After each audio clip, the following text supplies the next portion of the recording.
from I'm going to go Deathless to I have the most of everyone is a shocking turn of events there. And I mean, for how much cash Cloud9 paid to get him, his performances so far have been the opposite of that. They've kind of been trash. There's only one game sample size, to be fair, and I respect the commitment. It's 0 or 100, you know? Yes. If you're going to die, you're going to die the most. He's still first place in something, Freak, so yeah. We'll see if he can bounce back and get first place in a more preferable stat after this game. Yeah. Yeah, of course, we'll never get revenge against EG until the playoffs themselves, and I'm curious if that does come through down the line, or if EG drops the game and, you know, there's some contention for first spot out of the groups. But, of course, we are in a champion select. Akali, Kai'Sa, Olaf all dropped off the table. Renekton and Pantheon dropping here as well. Now, of course, Licorice and Fudge were both on Ornn duty last game, and Licorice himself went 0-4-0. It was a rough one. But they're like, all right, we were on Ornn duty and had a hard time because we were against Renekton, so that one gets dropped off the table. Talia dropped off as well, and so Nidalee is going to be the very quick lock-in on the FlyQuest side. Yeah, I wonder if Cloud9 will just try to take away, one of those priority top laners, something that they think might combo with the Nidalee. Like if they're worried about, something like the Camille Nidalee that we have seen, those types of picks, you can go towards that. Of course, if Fudge is comfortable just answering with a different pick, then they can just sit back and wait. Blabber going to be on his Kindred. This is really, I think, where Blabber first started getting known, was kind of this Kindred Zillion type combo that he was playing, and he had been very good on a lot of these ranged junglers. So I'm going to be excited to see Kindred. It's not a champion we've been seeing a ton of. We've been seeing, as far as the ranged junglers, just a ton of Graves, but not really a lot of Kindred. And I think, Kindred can work pretty darn well in this meta. Does scale very well as long as you're picking up marks to get the additional range. You can be quite effective. Galio, obviously a nice combo there alongside the Kindred. You can time your Galio ultimate as the Kindred ult is expiring. You come down, you taunt them up, you burst them down as they come out of that Kindred ultimate at low HP, or at least that's the idea. And it also does feel like it's setting up for a potential third pick of a Camille for Fudge, if FlyQuest doesn't want to grab it right now. Yeah, and looks like they're not going to be going for it. Instead, taking high priority champions. We've seen Jhin taken pretty early on blue side a lot so far in LCS Lock-In. I think Leona has generally been the most highly prized support, so not surprised to see this one come through as well. And yeah, if you want the Camille here, you can grab it and then supplement with 2 bans, no problem. And that can be Cloud9 easily playing that style, and we'll see how that one runs down. Do want to point out one more thing with Cloud9. Of course, they also parted ways with their head coach in Reaper, so this is the first time in C9 in several years with a big change up in coaching staff. Reignover now head coach, of course, Mithy there right behind him, and it means that we've got Perks, Ven, and Mithy back together, of course, for a whole bunch of fun. Back with, I think, the first really dominant G2 era was when those 3 were all playing together, and now we get to see what else can come through, as it is the Camille, as you called out, so good job, Azale. That big brain is what pushed all that hair out of your head, and mine's just genetics, exactly. But yours is from all the Galaxy brain. Yeah. It's possible that Galio could be going down to Vulcan. Obviously, it could be Perks, like we saw last game for a Blaze Olive. We saw that combo working very well for them in the early game. Of course, Niles wasn't really able to convert on the lead that he did accrue for himself alongside his teammates. So we'll see what Cloud9 does want to do. Just the threat of the flex is always really nice, especially when you are playing with an early pick like that. Having the possibility of a flex at least makes your opponents consider that this could be going in either role, and sometimes can dictate whether or not they would want to pick mid lane right away here, or save it, potentially for later. Alrighty, well, looking at the bans coming through, a mid lane ban and a top lane ban to preserve the Syndra, and one more to come through on the FlyQuest side. And I honestly wouldn't hate a support ban if you can knock the tier list down well enough. I'm not sure if it's Alistar or what you're going for. I do kind of agree with the idea that it seems like Galio is the mid laner here, just because it does fit the composition. That said, who knows? Maybe he's going to go for Yone anyway. I mean, Yone is actually a pretty good, Galio delivery champion. In fact, Yone is great alongside Kindred, because you just ults and you pull them out of the Kindred Lance with Bite and just chop them up. It actually works pretty nice. So wouldn't be horribly surprised. Miss Fortune's been banned so many times we don't get to see her played very often. She's obviously very strong as well, and Ven's going to be part of the Teamfight Wompo combo. Yeah, so I do like the Jax ban. That is always a really tough matchup for Camille, so taking that off is pretty nice. there's not a lot of other like Camille counters that people really seem to play in pro play. When you look towards solo queue, people will play things like Darius sometimes, but that's not something that you really do see in competitive play hardly at all. And then there is the more kind of like extreme answers, like if you want to try to go for a range pick, you can go towards things like Vayne. But my guess is at this point, we're just going to see a team fight comp. We might be getting Ornn again, or even a Malphite, who I think can work pretty well into Camille early on. I think Malphite would fit well with this composition. You have Orianna, you have the Leona, a lot of go buttons there. The follow-up with a Shockwave, pretty powerful. The Jhin ultimate coming over the top can work pretty well. Also, as there's a lot of squishy members over on Cloud9, so that could be pretty nice. Fiora would be really interesting. Yes. So this is exciting. This is committing much more to that side lane play. We have not been seeing much Fiora in a long time, even when it has felt like it fits really well. The parry is a great answer to the hookshot. There is sometimes a little mini game where Camille will hookshot to the wall and then try to hold the hookshot, or try to do it, by pulling the Fiora right to the wall and then standing against it, meleeing, and trying to do the point blank one so you cannot react to the parry. Because if Fiora can react and parry your hookshot and stun you with that, there's also the reduced attack speed attached to that parry, and Fiora can dominate a 1v1 if you are able to do that. That being said, if Fiora cannot do that, Camille definitely does have some really nice trades into her and does have the potential to win this 1v1. So this is going to be exciting. This is what you want to see when it's two top laners trying to prove their worth, right? Licorice getting replaced by this guy and busting out the Fiora against him. He's going to try to lay the smackdown on Fudge. Yeah, it's like, Cloud9 sold off Licorice to get enough money to buy out Perkz, to get the rest of the money to take that buyout there. And said, don't worry about it. Like, Fudge can just replace you. Like, he doesn't count as an import anymore, so we've got room on the roster. Honestly, it's not really even a downgrade anyway. Then Fudge came out and it's like, I don't know, people are saying it's going to be hard. Like, players in NA are brainless, and it's like, all right, so Fiora, Camille, the matchup, let's go, right? And I'm just excited to see what happens now on this top side because it's going to be fun. It's going to be spicy. Licorice, we said it yesterday, I think he comes in as the expected best player on this team on FlyQuest, and he was stuck on Ornn duty, and it was a 0-4 start. It was not pretty. It ended 0-4, by the way, as well. The start and end were the exact same thing. It wasn't great. But now he's back here. He's on a big carry. It's going to be a lot about this top lane. Of course, there are threats everywhere else also, but I'm still going to look at that one a lot. And the other thing we have to remember is that, it's not just about that 1v1 because Perkz, his champion, is essentially here to work alongside Fudge. So we're going to have to see how NXI and Palafox can protect Licorice from what feels pretty inevitable in a Galio roam, moving up towards that top side, trying to attack the Fiora. Yes, you can try to save your parry. As that Galio is coming in with the ultimate, then you're not going to have it for the taunt potentially, or even the hook shot. So can be difficult to play around that, but we'll see how FlyQuest is able to manage up there in that top lane, because if Fiora can get ahead, that is a clear side lane win condition, but Galio Camille always so frightening, and Perkz is going to be playing Predator, so really wants to focus on the roams and expecting him to go Rocket Belt to even help that more. I didn't see if FlyQuest saw the ward go down in the river, but I've just been impressed by every single game. Someone's like, this is where the ward is, and pop sweeper in the right every time. I know in game one, or at least the game we cast a second ago, where Lost got the deep ward in, it's like, okay, expectation is that you deep ward when we invade like this, so it's probably there, and was right. But it's just still impressive that these players know like the common ward spots and the tendencies of their opponents, everything, and it's like, yep, I'm right, this is where they were. We're going to get some extra golden XP and get rid of your vision. Yeah, so pretty good start. We'll be interested to see how Zven and Vulcan are going to be able to do down here against Diamond and Johnson. Zven and Vulcan obviously were known as one of the most dominant bot lanes in the LCS, especially in spring. They were absolutely crushing it. And it is PTA on the MF. I'm not sure where you stand on these builds. I've been seeing a lot of people in high elo go for the kind of Comet tier lethality style builds and just looking to bully with the ease of poke that MF can bring. I think it can be very good. I think you have to think about, is your lane really pokey? And one of the big things with a lot of the Jhin builds is they go boots for potions. With boots, you can get out of the, and even sometimes even fully dodge, make it rain a bit more easily, or just get out of the circle a bit sooner. And you, with 4 potions, I feel like you just sustain really nicely. So I don't think you get a lot of headway doing a really heavy poke build in a lane like this, because I don't think you actually change anything, and then you're just weaker in the all-ins, which are going to happen because it's Alistair Leona. So in this case, I actually like him going for a more conventional auto-attack based build. I'm still, by the way, a fan of WMAX on on MF and playing her more as an auto attacker. For a lot of the same reasons, like you're not actually going to get that much out of Q-Max anyway. You're not really poking them out of the lane, especially players who are good and play around the double up.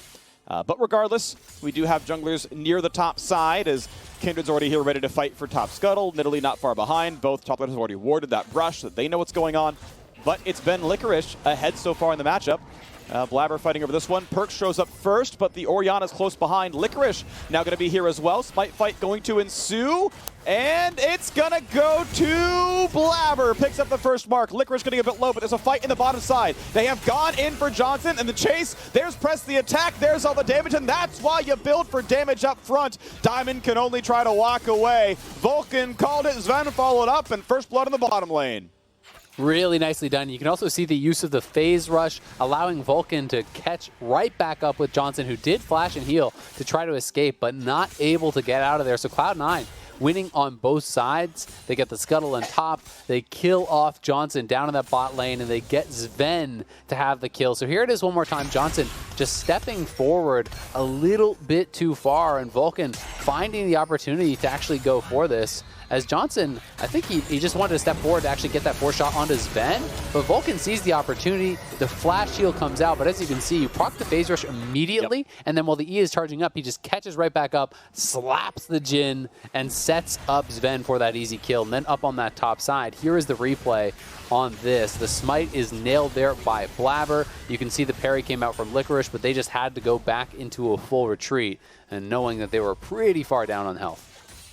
Yeah, Smite came through for NXI as well, was just a fraction of a second too early and set it up for the Smite to come through anyway and get claimed by Blabber there. It was also a Kindred mark, so that's going to feel good. 600 gold lead to Cloud9 on the bottom side. Well done on that one.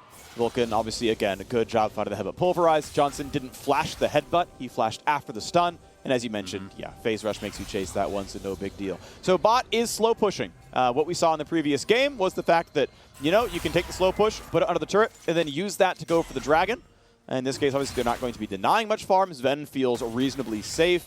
You know, he's got cleanse, and it's enough to get away from Diamond in most cases. Ultimately, yeah, Licorice pushes in that side of the map, and Nidalee is going to begin the dragon. Yeah, and it's pretty scary now for Johnson as well, because if you are pushing up, you know that Vulcan still has his flash, right? And Diamond's going to have to be there to try to break up any potential Q flash into a headbutt backwards style of combo, because that could be very dangerous. You can see Blabber is pathing down here, and Vulcan very likely is going to look for that Q flash and try to headbutt Johnson back. So they have to back it up. They're on this dragon. They have been spotted now, but Johnson flashes. He's in trouble. Johnson's going to be a headbutt pulverized, going to be attacked, going to be shut down easily. Blabber can show up, Shockwave buys some time. NXI cannot finish the Drake, and thank you for the leash. Cloud9 going to claim more objectives. 2-0 start plus the Dragon. C9 are smashing so far. Yeah, they are looking so good already. And Johnson going for the plated steel caps, but flash taunt onto Palafox. And Palafox in a tough way. He can flash if he needs to, but he flashes in a straight line. Blabber flash to expect where it was going was not the guess. Palafox with phase rush on, trying to kite away, dealing some damage perks on the way out, but it means that he's getting the distance back up. Figured he couldn't get away. Obviously, there's a boot difference down there with the fact that Perkz has more move speed, so down he goes. Perkz once again on the board of the kill, 3-0 Cloud9. They are looking really, really good already, and it's going to get tough here for FlyQuest. And when you are falling behind this early on, you know, I know you have never really been a fan of tabbies in the past, and now plated steel caps are really kind of filling that same role. But NXI, they just got spotted doing this dragon. He was already very low, so he just had to flash out. The dragon wasn't low enough for him to actually smite combo it down. He didn't want to just try to smite for health and stay around, so just kind of getting caught out there. Johnson separated from his team. His jungler very low on the dragon. No flash on Jhin, so he gets taken down very easily. They lose the dragon, and he's kind of way behind on itemization, to be honest, too. You know, this Jhin is not going to be doing much of anything. Ooh. Okay. Well, we got the fight going on. Another combo down towards Johnson. He's ignited. He's going to stay alive, though, nearly. If that was a root on Vulcan, that man was dead on Alistar. If only he landed a skill shot in time, it would have been a 1-0 for FlyQuest, but they will stay off the board. Licorice, he's able to keep himself alive, but he's going to lose a lot of farm down there. In this case, you mentioned it, the steel caps did help keep that poor 80 carry alive. Jhin got the move speed, he got the armor to you know, not quite die to MF so quickly.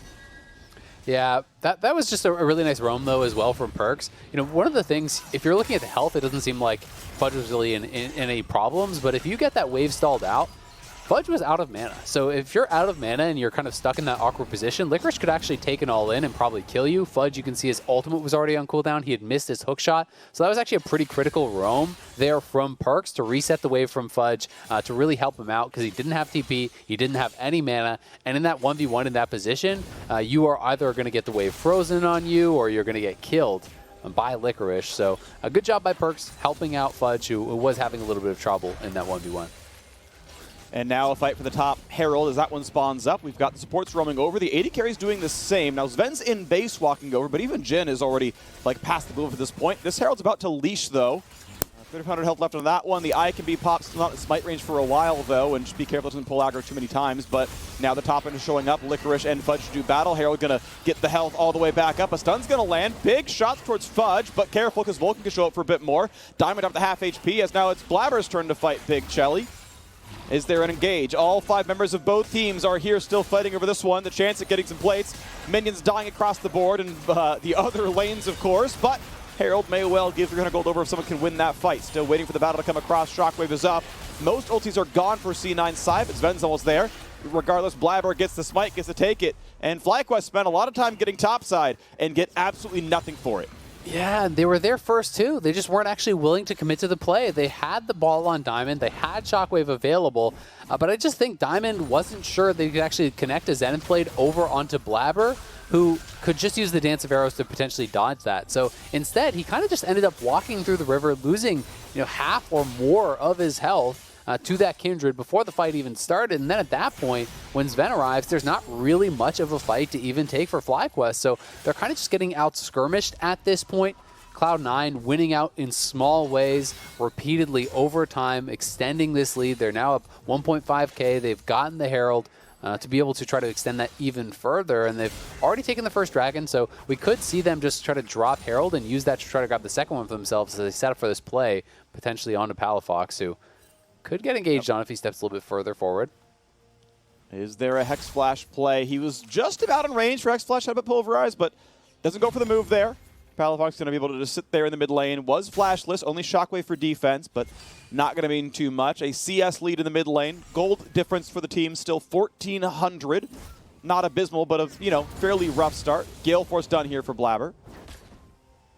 And that's going to be really, really nice for Kindred. One of the things that's so nice about Gale Force I've found on Kindred is really that oftentimes so much of your damage is actually landing that third hit of your E, landing that third auto, for that PTA. And if you can get that full combo off, you can often burst people down, but sometimes you just can't quite stay in range. And the Gale Force can kind of help bridge that gap. It also puts more damage down, with the actual shot coming out from the Gale Force that can amplify the execute damage coming out from your E, and oftentimes really help you position properly or chase people down to get those extra kills. Yeah, even Gale Force itself has execute damage. It does, I think, 50%, 100% more if they're getting low. So you can kind of order it in either way, and you're going to get rewarded almost regardless. Blabber going to get the shots in at this Dragon. No problems for him. You can see 3 stacks in the Kindred so far down to the bottom of your screen. As thanks to the overlay changing once again, you get to count those. So don't have to have us count those out for you as time goes on. Still sitting at the same roughly 1,500 gold lead, but Cloud9 have got 2 Drakes. They're on their way towards Ocean Soul very early on. Vulcan going to Hex Flash over, going to spot someone to fight over, and here comes the rest of the squad, forcing the flash out from Diamond. And a root going to land for Johnson, and it's time to run away yet again. Bot lane under fire. Still 2 minutes to claim plates with, and that means as they attack these first 2, you summon Herald during the third most times, and that usually gets you the rest of the turret if you want it. Blabber waiting a while to summon, though. He made... Okay, there we go. This is, I think, very slightly late, but, you're wasting all of 2 seconds. It's not like you're losing a lot. Either way, Herald will always die. Herald, by the way, always deals a minimum of 2,000 true damage to turrets. So if there's 2 plates left, you always know the turret is going to die no matter what. There's no way around it. But could have done it a little sooner if you really wanted to optimize your time. I still love the play, though, because if you think about it just in isolation, it's like, well, why are you engaging on the Leona? You spend a lot to do that. But because they can then zone them off the subsequent waves, and they have the Herald to finish off that turret, it becomes such a valuable play. They force the flash out of Leona, but then they kill off the turret. They donate almost all that gold to the Kindred and to Sven. You notice that Perks and Vulcan got out of there very quickly, so getting that gold where they want it, and now forcing a flash off of Palafox is even bigger because all the flashes are available on Cloud9, and now having Palafox without that flash means he's very vulnerable if they want to try to fight in these next 5 minutes. You know, if they decide to try to face down Cloud9 at that Ocean Dragon, well, very likely Palafox is going to get committed to and taken down. Ulti burned by the Orianna just to wave clear and get back out. And get the recall off on time. I mean, ultimately, there's nothing to fight for a while. 3 minutes still towards Ocean Drake, so that shockwave's not likely to matter until it comes back up from cooldown. Very few ultimates last more than 3 minutes for their cooldown, so not a problem down there. Lane swaps come around. Of course, with bot turret already gone. Go send your Siege champion somewhere else. Sven's got Gale Force and Zerk Greaves done. It is not a caster MF. It is an auto attack MF. I'm a huge fan of this overall. I have not been watching that much MFM Pro to know if this Gale Force Zerk Greaves is the common build for her more than lethality, but overall I am still a fan of the build being a very good one. Yeah, it can be pretty powerful. It's also interesting to see that Vulcan is actually going for more of a pure tank style build. Maybe going towards, you know, an engage item here, but he's not building towards Lock-It. We can see Licorice, though, going on Fudge. TP's coming in. Nearly gets the 4th stack. Going to get that one down, so a big heal coming across. But Perks is here for a quick taunt. He's going to deal some damage over to Licorice. Going to have no big problem with that one all the same. There's some wave clear. There's a couple of spells burned back and forth. Ult for ult from the top laners. Perks burn TP, so did Palafox to get down. Ultimately, though, no deaths, nothing going on. Yeah, not too bad on either side. Again, the MF ult just expended to try to push this in, chunking Johnson out. So probably Turbo Chem Tank again, I'm guessing here from Vulcan. You know, wants to go for the engage, is playing Phase Rush. It's a similar style that we saw coming out from Sword Art. And I think it makes sense. There's a lot of squishy members that you're trying to get to over on FlyQuest. And having that extra move speed, if you can find an angle to get that engage and deliver in Perks, is going to be really, really effective. And honestly, quietly, NXI has been getting further and further behind. Blabber has been having a great game. He's now up 30 plus CS. Could be getting caught out. Blabber's going to burn his own ultimate. Jin'L's going to come down. You got to save those shots. You'll never kill Blabber while the ulti holds. Can't find the 4th shot as the team takes it. A nice javelin for NXI. Gets a side shot in, but yeah, never was Blabber going to die there because the team frontline for him. So a nice escape there. Couple of ults traded. But now it does mean Lamb's Respite will be down when Dragon spawns in 1 minute and 10 seconds. But they're probably going to be able to get that Rift Herald right now. They have that top lane turret fairly low, so that's a guaranteed kill if they want to drop it there. They could also use it to just try to pressure and take away that mid lane turret if they would like to do that.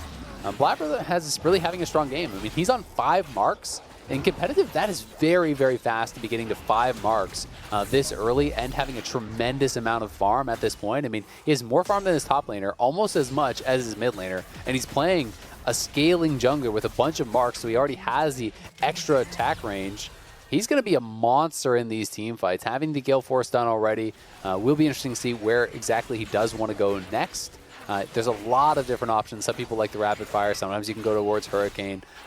Even Blade of the Ruin King on hit is fairly popular. So will be interesting to see where Blabber does take us, as this is the kind of Kindred game that you can really take over. Nice right there by Perks. Now that is meaningful because that means Rocket Belt is, I believe, well, I mean, the cooldown's pretty short, but I believe it's going to be down if there is an immediate fight for Dragon.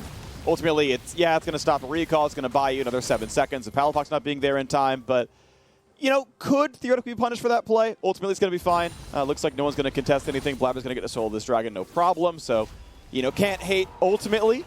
And Blabber's going to go ahead and, yeah, he's level 11. He's got 2 levels up over NXI. He's not going to get stomped by anything. Vulcan's waiting. You can see at the very corner of the screen. Fudge and Vulcan really both, making sure no one can come around to take the Dragon Steel. And so Blabber gets a pretty easy drink number 3. Ocean Soul is 5 minutes away. And that is very concerning for FlyQuest because they don't have the best team fight, right? You know, it's difficult to 5v5 oftentimes with Fiora and Nidalee, and that's going to be what they're kind of faced with because they're going to have to show up to this next Dragon unless they want to just give up a guaranteed Ocean Soul, but that's not really a winning play. And when you show up to that Dragon, there's going to be the potential flank of the Alistar. There is the Camille Galio engage. There is the MF ultimate over top of that Camille Galio lockdown. And this is a very, very difficult team fight that it's going to be from FlyQuest. It feels like they need to try to pick someone off, you know, get a lockdown from Diamond onto one of these carries, burst them out potentially before they get one auto fight. Oh, goodbye Palafox. Flash, that last E hit, you mentioned it. The Gale Force got him low enough that the last hit from Wolf was going to get the kill. Solo kill for Blabber. Mid lane's gonna fall. Cloud9 moving toward a perfect game. 4-0 in kills, 3-0 on Drakes, 3-0 on turrets, 2-0 on Rift Heralds. They've gotten absolutely everything, and FlyQuest are plummeting. They are really in trouble. It looks like Blabber's going to be going towards Stormrazor second. Diamond even caught out. Here's the combo. Here's a bunch of damage. Diamond, oh no, it's rough. He's going to run down. He's going to crack under pressure. NXI flashes back to his top lane. Licorice is here. Vulcan to help it out, though. Fudge getting a bit low. He's got to be careful. The flash is not enough to follow. They're going to land the CC. Fudge's going to run away. He's got to dodge away. He's got to live. Vulcan, do it. All right, they're going to keep him alive, and now the rest of it's going to be no problem at all. Palafox gets some damage, not enough. More kills coming across, and by the way, Sven has a Herald, and Sven is going to take down a middle inhibitor at 18 minutes, 40 seconds. Meanwhile, in the base, focus on those objectives. Sven, the team player there, everyone else is having fun over in the bot lane. He's like, guys, I'm killing the turret. Guys, I got the inhibitor, but Blabber is running over this game. He is so far ahead at this point. It feels like he's going to be pretty much impossible to stop. Likely has his Stormrazor ready to go when he does base, and you know, this is just Diamond, wrong spot, wrong time, gets caught out here by Fudge. In comes Perks with the ultimate over top, and then NXI trying to jump over and burst him out, but Perks had the perfectly timed taunt to taunt NXI right as he gets over the wall, and then Licorice trying to get in here for the kill, but locked down, CC'd up by Vulcan, and Perks can't quite get the damage down onto Fudge, and Blabber just running through this game, chasing him down and knocking down multiple FlyQuest members. Now beautifully done, 8-0 right now the scoreline. Cloud9 gonna look to put that first win on the board. They are 2 minutes away from Ocean Soul, and that's almost certainly gonna be theirs. We get a nice Magi's coming through for Perks, which, yeah, I mean, that makes sense based on how the game is going. Go ahead and upgrade that Dark Seal, get the extra ability power. It's gold efficient at around 8 stacks, and it also becomes a mythic item, which means you're getting the extra flat magic penetration thanks to Rocket Belt. So keep that in mind when you're considering a 0-stack Dark Seal, spending 1,200 gold just to get the mythic passive. There's a chance it's worth it at some point in time. Probably not at 0 stacks, but it's a consideration for everyone out there. Maybe if you're really confident at 0 stacks. You're really confident it's going to start stacking. Exactly. You got to believe in yourself, Freak. That's in League of Legends and in life. At Cloud9, believing that they're going to be able to take down this Baron. They are marching towards what would be a perfect game here, potentially. Do lose the tower on that bottom side, but Cloud9 coming out how people were expecting them to come out yesterday in what was a shocking defeat, now crushing through FlyQuest in their second game of Lock-In here. Really, really looking good, and it's getting hard to think of ways that FlyQuest could really kind of get back into this game. One thing I'm sad about is this game wasn't really about top laners. I wanted Licorice Fudge to be the climactic battle, and there was going to be this epic 36-minute 1v1 where you flash the auto attack into a brush, and it doesn't matter. Licorice is going 1-0-1, but this game was about mid jungle. There's a top river scuffle, and I mean, ultimately, sorry for FlyQuest, they just are not showing signs of life. Now, I will repeat that this is a team without their intended starting roster, their intended starting jungler, Jose Diodo, has not been able to play with them right now, so NXI, who was picked up by FlyQuest during the scouting grounds at the end of last year, is standing in for now, but look, Jose Diodo is a really, really outstanding player, and missing someone of that caliber is going to make your team look worse. So FlyQuest, getting off on the wrong foot. We'll see what else they can do during the Lock-In tournament. Hopefully maybe find a win, get to a best of 3 or something. But right now, Cloud9 are absolutely walking over their opponents. Yeah, and they even have the luxury of picking up these stopwatches. I talked about maybe they could lock down and burst out Blabber before he can get Lamb's Respite, but he has stopwatch now. Perks has a stopwatch.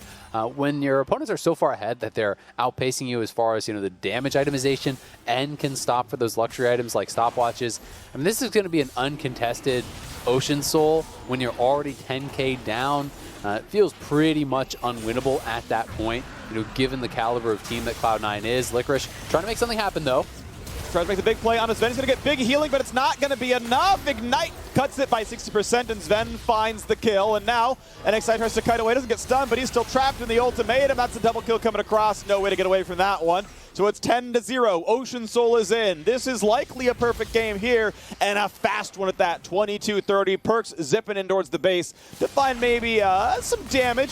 Sad B for Diamond. Understood. Former C9 Academy support down there as well. Won a couple titles with them. Another player off the roster for his LCS beginnings, and Yeah, this is going to be now Nexus turrets falling. FlyQuest swag comes out for Diamond. He tried his very, very best. Please don't dive the fountain. Vulcan Kite's right back out. That's going to be 2 kills under the turret. And a perfect game for Cloud9 to find their first victory of LCS Lock-In.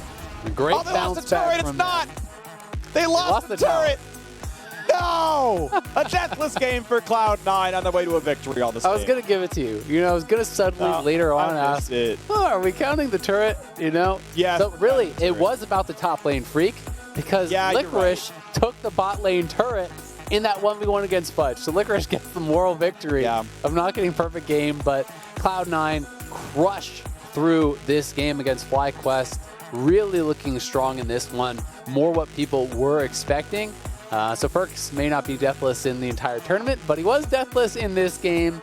Turned in a very strong Galio performance, and it's nice to see that they are, very flexible in what we have seen thus far. It's not just going to be all about Perkz. It's going to be about him playing towards other win conditions, playing towards enabling Blabber and Fudge, and that did work well this game. Blabber was the terror on the Kindred in particular. Yes. I do think that this is one of those picks where it feels